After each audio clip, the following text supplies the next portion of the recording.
Salutations à ceux qui regarderont cette vidéo. Nous allons donc passer à la deuxième partie de cet enseignement. Dieu ne tente personne et il n'est lui-même tenté par personne. Si nous sommes tentés, c'est par nos propres convoitises,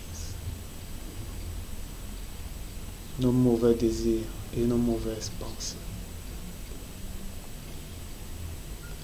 Je redirais que pour être tenté, il faut connaître ce qui est bien et ce qui est mal. Ce n'est pas tout le monde qui connaît ce qui est bien et ce qui est mal. Pour discerner le bien et le mal, il faut avoir l'esprit de Dieu. Seuls ceux qui appartiennent à Dieu sont tentés. Si tu es dans le monde, tu ne seras pas tenté parce que tu appartiens déjà au mal. Tu te croiras tenté, tu n'es pas tenté. Tu appartiens déjà au monde et au prince des ténèbres. Tenter, c'est pousser vers le mal. Tenter, c'est pousser quelqu'un qui est dans le bien vers le mal. Tenter, c'est essayer de faire changer de côté à quelqu'un. Toi qui es déjà dans la fornication, dans l'impudicité, dans l'adultère, dans la fraude, dans les querelles, dans les inimitiés, dans les animosités et dans tout ce qui concerne la chair qui est Satan, le diable. Par quoi veux-tu encore être tenté? Tu ne peux pas être tenté. On tente quelqu'un pour qu'il tombe. Mais si toi tu es déjà tombé et dans la boue, tu t'es dit tenté, tu n'es pas tenté. Tu n'es qu'en train de récolter le fruit de la voie que tu as choisie.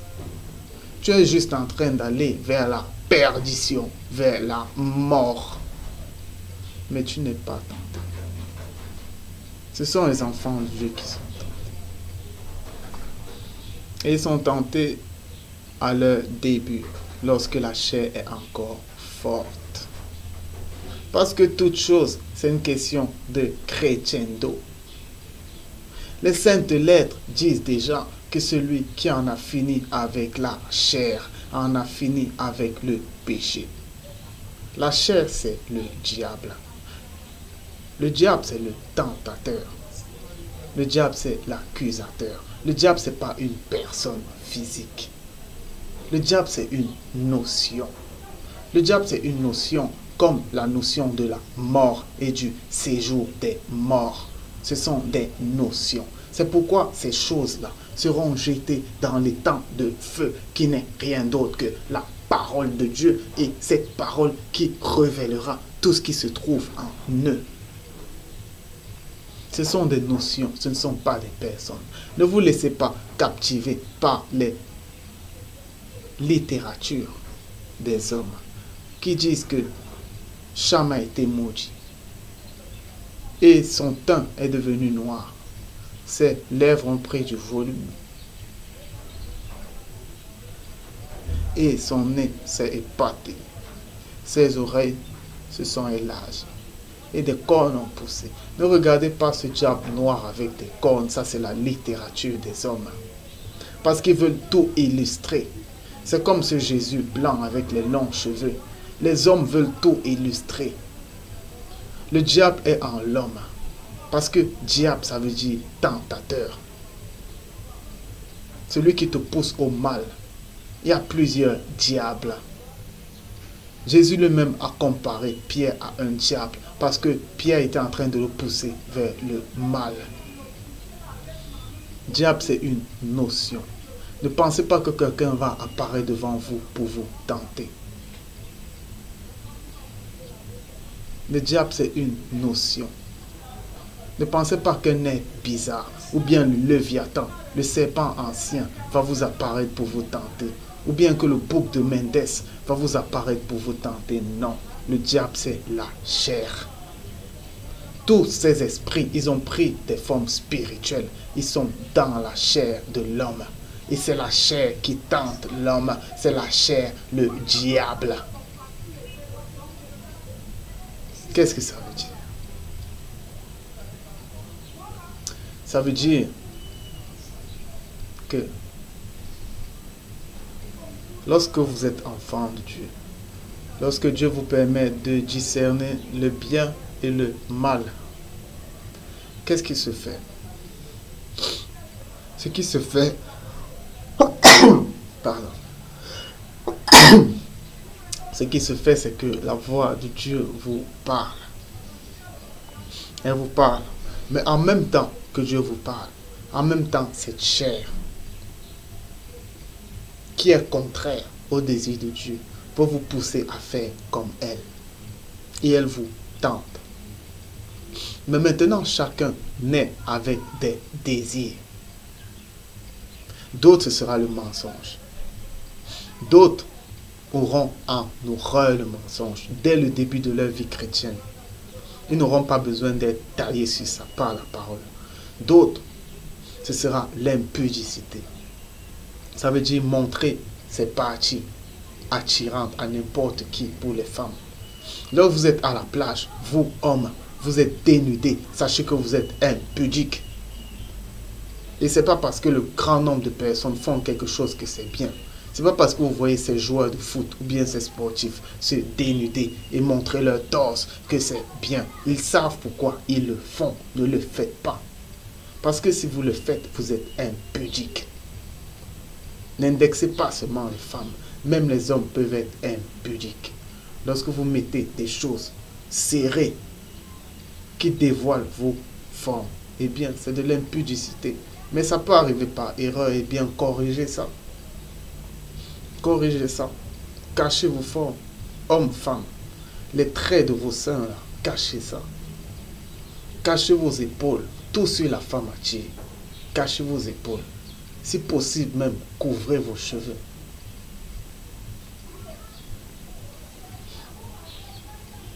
On est tenté par nous-mêmes, par nos convoitises, par nos désirs. Mais les gens ont les désirs différents. Différents. Si quelqu'un est marié, il vient en Jésus. Il y a certains maris qui sont fidèles.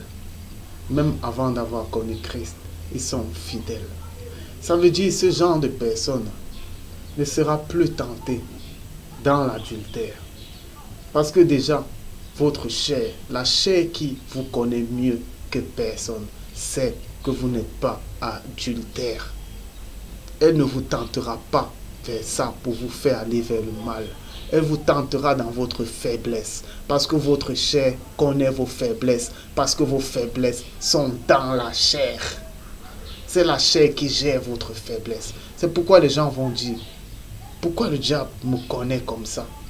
Le diable, c'est une notion. C'est votre chair qui vous connaît parce qu'elle fait partie de vous. Ce n'est pas le diable, c'est votre chair. Parce que votre faiblesse, c'est votre chair. C'est cette faiblesse-là qui veut vous faire tomber. Ce n'est pas le diable. Le diable, c'est une notion qui est en vous. La notion de tentateur, de pousser au mal, c'est la chair de l'homme. Chacun a ses désirs. Et ça, c'est souvent quand on commence la marche chrétienne. Parce que lorsqu'on commence la marche, on est encore charnel. C'est pourquoi on parle de chrétien charnel. Mais plus vous grandissez, plus la parole Jésus coupe. Il coupe la chair. Il coupe, il vous émonde. Il vous élague. Plus vous devenez spirituel. Et plus la tentation se fait de moins en moins ressentir. Parce que la chair diminue. Et quand la chair diminue, le diable, donc, celui qui vous pousse à faire le mal en vous, diminue. Parce que c'est le bien qui s'établit. C'est Jésus-Christ qui s'établit en Seigneur.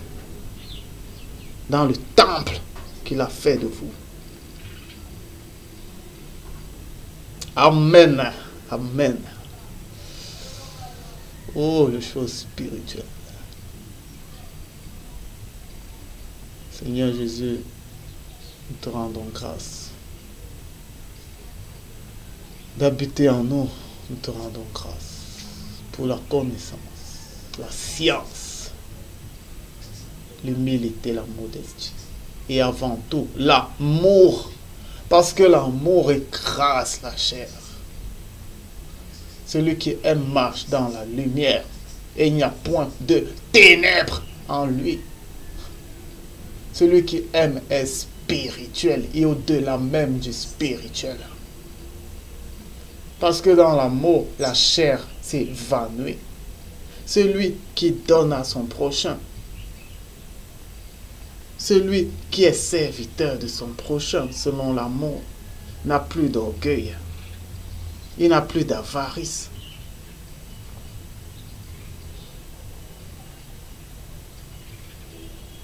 Dépouillez-vous de votre chair et vous ne connaîtrez même plus ce qu'on entend par diable.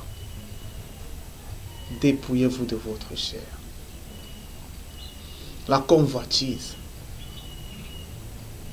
c'est lorsqu'on a peur de perdre quelque chose. On veut gagner quelque chose et on a peur de perdre. On convoite. Parce qu'une fois que vous avez quelque chose, vous ne voulez plus vous en séparer. Vous convoitez. Et ça conduit à la mort. Je vais essayer d'illustrer ça par un exemple physique. Parce que les choses physiques, elles peuvent nous permettre de comprendre les choses spirituelles. Nous sommes tentés par nos propres convoitises, par nos mauvais désirs. Et le mauvais désir, la mauvaise pensée, conçoit la convoitise. Et la convoitise enfante du péché. Et le péché conduit à la mort. À la mort dans 3 dimensions. Les 3 dimensions qui constituent l'homme, à savoir le spirituel, l'astral et le charnel. Mais maintenant, qu'est-ce qui se passe? Je vais vous prendre l'exemple d'un voleur. Le voleur, il a un mauvais désir. C'est ça qui commence. Il a un mauvais désir. Je veux m'accaparer le bien d'autrui. C'est un mauvais désir. Maintenant, il mûrit ça. Il mûrit. Quand il mûrit ça, qu'est-ce qui grandit? C'est la convoitise. Il convoite cette chose. Convoiter, ça veut dire désirer passionnément. Passionnément. Et lorsque tu désires déjà passionnément, maintenant c'est là où commence le commencement d'exécution. Le commencement d'exécution. Ça veut dire, il achète un marteau, il achète des tournevis, il achète, comment on appelle ça? Il y a un truc pour arracher les clous là, arrache-clous. Il achète un petit couteau, il achète une petite torche parce qu'il va faire son forfait dans la nuit. Le commencement d'exécution. Ça veut dire il est déjà entré dans la grossesse de sa convoitise. Ça veut dire 1 mois, 2 mois passent. Il ne fait que prendre des choses. Il commence à dessiner les plans de l'endroit. Il commence à contrôler les déplacements de chaque personne. À ce moment-là, selon Jésus, tu as déjà péché. Parce que tu as pensé à accepter ce que tu voulais faire. Ça veut dire au niveau de la convoitise, là, tu as déjà péché. Parce que lorsque tu es encore au mauvais désir, c'est là où tu résistes. Jésus a été tenté. Il avait des désirs humains. Le diable ne lui est pas apparu. Le Léviathan ne lui est pas apparu. Il a été tenté par sa chair. Après 40 jours, il a eu faim. Ce n'est pas le diable qui est venu lui mettre la famine. Il n'y a pas un Léviathan ou bien un homme noir avec des cornes qui est venu lui mettre la famine. C'est sa chair qui était le diable. C'est sa chair qui était le diable. C'est sa chair qui voulait le pousser au mal. Diable, le tentateur, ça veut dire celui qui te pousse au mal. Ce n'est pas une personne. C'est une notion. Celui qui te pousse au mal. Même ton prochain devant toi peut être le diable. C'est pourquoi Christ a qualifié Pierre de Satan. Ce sont des notions. Ne vous laissez pas tromper par les mots. Ce voleur donc. Et Jésus disait déjà, quand il voulait parler de l'adultère, il disait déjà, si tu regardes une femme avec l'intention d'avoir des rapports sexuels avec elle, tu as déjà commis l'adultère. C'est pour quelle raison? Parce que quand l'homme regarde la femme, la première chose qui vient, c'est pas le désir sexuel. Pour qu'il y ait désir sexuel, il faut que tu donnes libre cours à ton désir. Et si tu donnes libre cours, il y a quelque chose qui vient, c'est la convoitise. Ça veut dire que tu te mets à avoir un désir passionné pour cette femme. À ce moment-là, tu as déjà péché. Lorsque la convoitise est là, tu as déjà péché. Maintenant, tu peux aller à l'acte. Tu peux te mettre à camper devant le domicile de cette femme mariée. Ou bien à lui envoyer des petits mots. Ou bien des cadeaux. Ou bien à l'attendre lorsqu'elle va passer au marché. Là, tu vas juste vers l'exécution. Mais tu as déjà péché. Tu as péché spirituellement. De la même façon, ce voleur qui commence à faire des plans là, il fait ses calculs, il fait ses choses.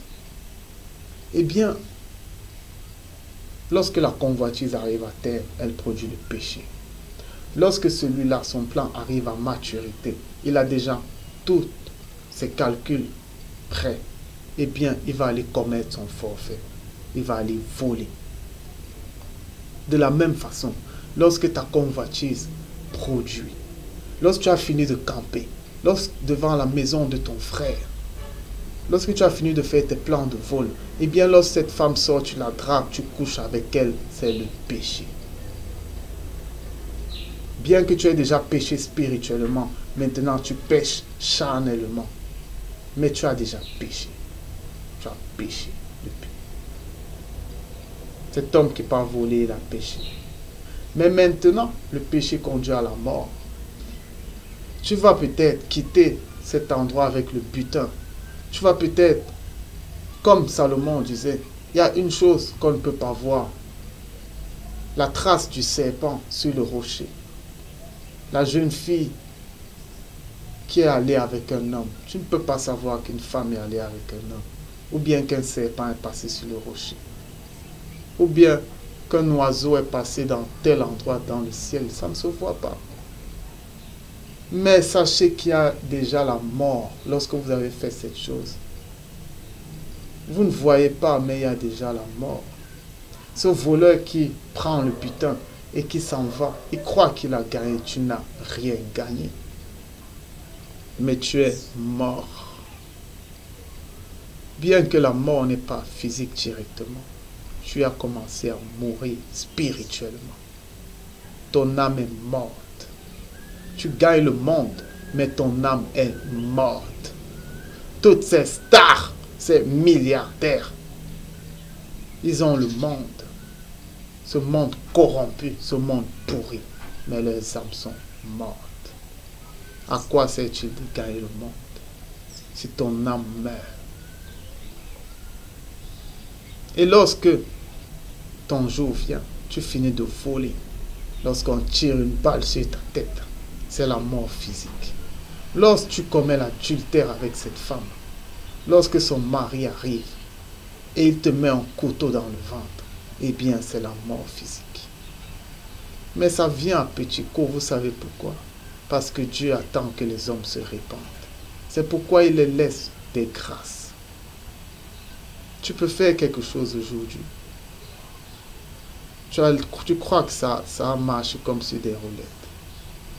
Tu aurais dû mourir sur le coup. Si on était à l'époque de la loi de Moïse, tu serais mort.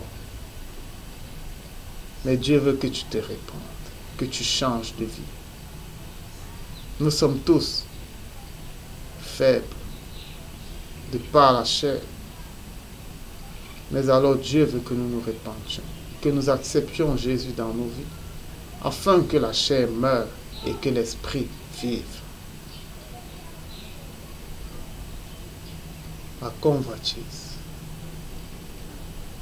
elle produit, elle enfante du péché. Le péché conduit à la mort. Le tentateur, c'est la chair. Le tentateur, c'est tout ce qui te pousse à faire le mal. Lorsque vous voyez une femme qui vient vers vous, toutes ses jambes sont dehors. Elle met des choses artificielles sur la tête. Elle se fade. Elle a des paroles doucereuses. Elle vous tente. Elle veut vous pousser au mal. Elle sait que vous êtes marié, mais elle veut vous pousser au mal. Elle sait que vous êtes célibataire, mais que vous vivez dans la chasteté. Vous attendez le mariage. Vous ne forniquez pas. Elle vient vers vous. Elle, c'est le diable. Le diable, c'est la notion du tentateur. C'est toute personne qui te pousse au mal. Et bien devant cette personne, comme le Christ l'a fait, criez, arrière de moi, Satan. Même si tout le monde vous suit, criez-le. Parce que elle là, c'est Satan. C'est Satan. Dieu n'était pas fou. Jésus-Christ n'était pas fou de dire à Pierre qu'il l'aimait. Arrière de moi, Satan. Parce qu'à ce moment-là, le diable avait, Pierre avait revêtu la qualité de tentateur. Et le tentateur, c'est le diable et Satan. Lorsque le Léviathan se trouve devant Ève, il revêt la qualité de tentateur parce qu'il pousse Ève vers le mal. Il pousse Adam vers le mal. Le tentateur, c'est une notion. Diable et Satan, c'est une notion. Dans la fin des temps, l'antéchrist, ce système politico-socio-religieux qui viendra, il poussera le plus grand nombre vers le mal. Au travers de sa religion, qui n'aura rien à voir avec l'amour, avec Jésus-Christ. Au travers de sa vie sociale, faite d'impudicité, de musique perverse, de séries perverses, de films pervers, de politique perverse, d'homosexualité et de guerre dans tous les endroits, de corruption morale, d'oppression. Il conduira vers le mal. C'est pourquoi il est le diable et Satan, l'antéchrist. Il n'y a pas de personne, mais ce sont des notions. Le diable, c'est la chair. Nous avons en nous le diable et Satan. Nous avons en nous le tentateur. Mais gloire soit rendue à Dieu parce qu'il nous a donné de son esprit. Et ça veut dire que l'esprit soumet la chair. L'esprit soumet la chair à ses désirs. Les désirs de l'esprit sont dans la volonté parfaite de Dieu, qui est que toutes les âmes soient sauvées. Les fruits de l'esprit sont connus. Ce sont des fruits d'édification. L'amour, la patience, la sagesse, la bénignité, la bienveillance. Ce sont les fruits, le pardon, la miséricorde. De nos jours, les choses changent. On nous met des notions dans la tête. Abraham a été tenté par quelque chose.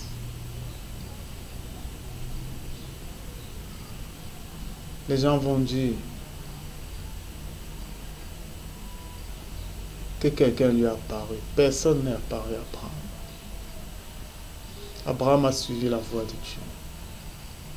Parce que Abraham aimait son fils Isaac plus que toute autre personne.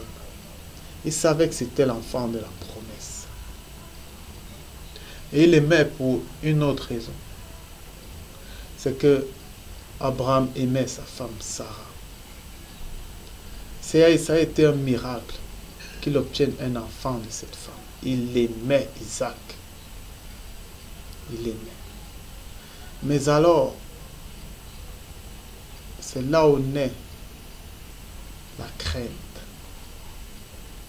La crainte naît de la pensée de perdre ce qu'on aime, les choses qu'on aime.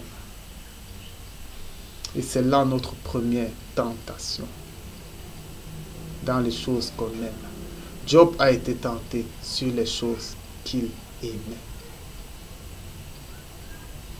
Les choses qu'il aimait. Celui qui n'a plus peur de perdre quelque chose, il marche vers la perfection. Abraham avait peur de perdre Isaac. Et c'est pourquoi il a été tenté sur Isaac.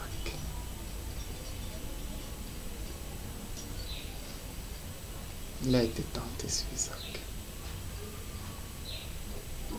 Est-ce qu'il pouvait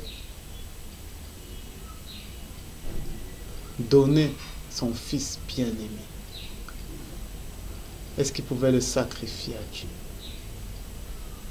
Est-ce que Job pouvait sacrifier toutes ses richesses, tous ses enfants, toute sa notoriété à Dieu? Est-ce qu'il pouvait?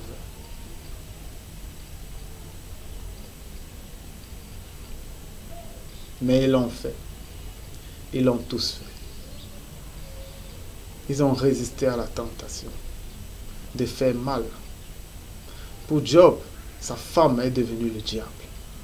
Elle lui a dit, maudit Dieu, et meurt. Imaginez-vous. Maudit Dieu et meurt. Mais il a résisté. Il a dit, si Dieu nous donne le bien, pourquoi ne nous donnerais-tu pas aussi le mal? Tu parles comme un insensé. Tu parles comme une insensée. Abraham aura aussi pu dire, mon Dieu, je ne le fais pas. J'aime trop cet enfant. Eh bien là, il aurait fait mal. Mais il est resté sur la voie de Dieu. Il n'a pas succombé au mal. Mais il a été tenté sur la peur de perdre une chose. Aujourd'hui, débarrassons-nous de la peur de perdre des choses. Parce que c'est toujours sur ça que nous serons tentés. As-tu peur de perdre ta vie? As-tu peur de perdre ton mari? As-tu peur de perdre ta femme? As-tu peur de perdre tes enfants? As-tu peur de perdre ton travail? As-tu peur de perdre ta notoriété? Cet endroit-là où tout le monde te regarde, où tout le monde t'admire. As-tu peur de perdre ça? As-tu peur de perdre l'un de tes talents? Tu es tellement belle, tu es tellement beau, que lorsque les gens te voient, ils t'admirent. Lorsqu'ils voient ton épaule, ils sont capables de tomber. Lorsqu'ils voient ta cuisse, ils sont capables de tomber. Est-ce que tu as peur de perdre ça en te voilant ou bien en cachant ton corps? Eh bien, tu seras toujours tenté par ces choses. Mais celui qui a tout perdu, il n'est plus tenté. Et une seule personne peut avoir tout perdu. C'est quelqu'un qui est mort. C'est pourquoi on dit que si le grain de blé ne meurt, il ne peut pas avoir de salut pour l'humanité. Il faut mourir. Un cadavre n'a plus peur de perdre quelque chose parce qu'il est mort.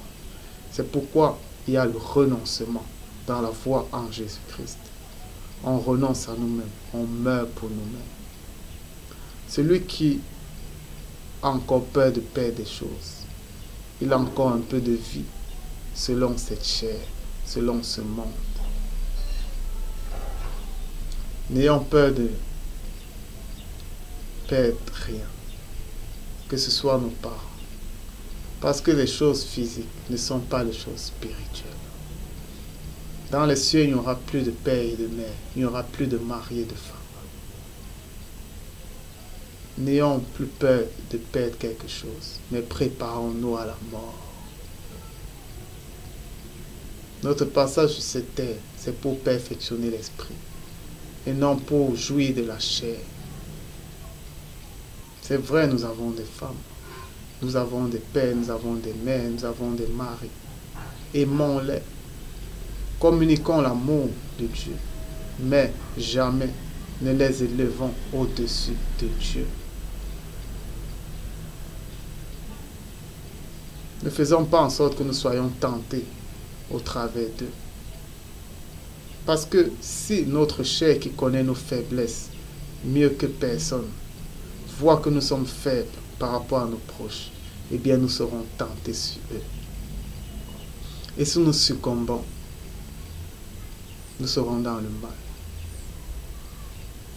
As-tu peur de perdre tes convictions religieuses? Tu as tellement appris la lettre que tu t'es établi des convictions fortes sur la lettre. Tu es devenu un docteur de la loi. Eh bien, sache que pour atteindre la perfection de la spiritualité, à un niveau, tu devras te défaire de cette connaissance pour revêtir uniquement l'amour. Là, tu peux perdre ta sagesse religieuse, ta sagesse théologique et philosophique pour vivre dans l'amour de Jésus. Eh bien, tu seras tenté sur ça.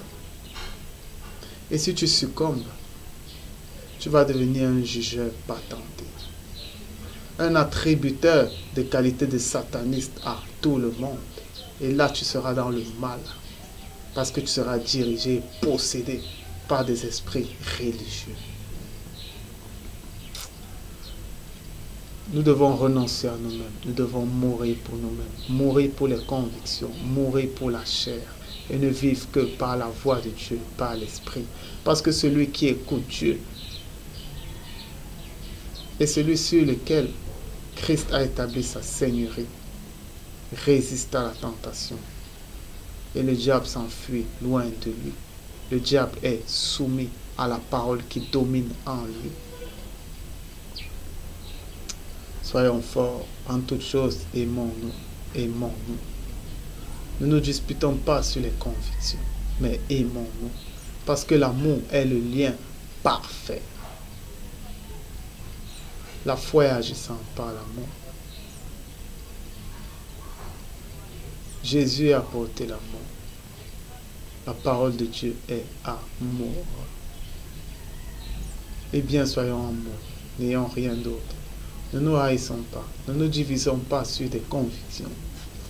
Mais en toute chose, lorsque notre frère est devant nous, eh bien, usons de compréhension. Prêchons la paix, prêchons l'union. Pardonnons, soyons miséricordieux en toutes choses. Et sachons une chose, c'est que nous ne connaissons qu'en partie. Nul n'a la connaissance parfaite. Mais en toutes choses, si nous gardons en nous l'amour, si nous apprenons à nous épouser, eh bien nous marcherons d'un même pas en Jésus-Christ. Soyez bénis mes frères, soyez bénis mes sœurs. Mais on est fini avec cet enseignement. Que Dieu lui-même amène à la perfection cette œuvre qu'il a commencée en chacun de nous. Nous sommes au temps de la fin. Que celui qui soit marié soit comme ne l'étant pas. Que celui qui use de ce monde soit comme n'en usant pas. Parce que les temps sont finis. La nuit est en train de tomber. Il y a très peu de temps. Préparons-nous aux choses à venir. Préparons-nous à la mort physique pour la vie spirituelle. Abba Père, je te rends grâce pour ce moment que tu as encore rendu disponible. Mon Dieu, je te recommande tous ceux qui regarderont cette vidéo. Je te recommande cette vidéo, mon Dieu, afin que tu daignes mettre de ton esprit et que ton esprit dispose les cœurs pour recevoir ta parole, pour recevoir Jésus-Christ, pour recevoir ton esprit afin que nous soyons tous unis dans l'esprit et que nous soyons tous tes adorateurs en esprit et en vérité. Mon Dieu, que l'honneur, que la gloire, que la sagesse, que la richesse, que la force, que les actions de grâce te soient rendues d'éternité en éternité, du siècle en siècle, par Jésus-Christ de Nazareth. Amen. Shalom.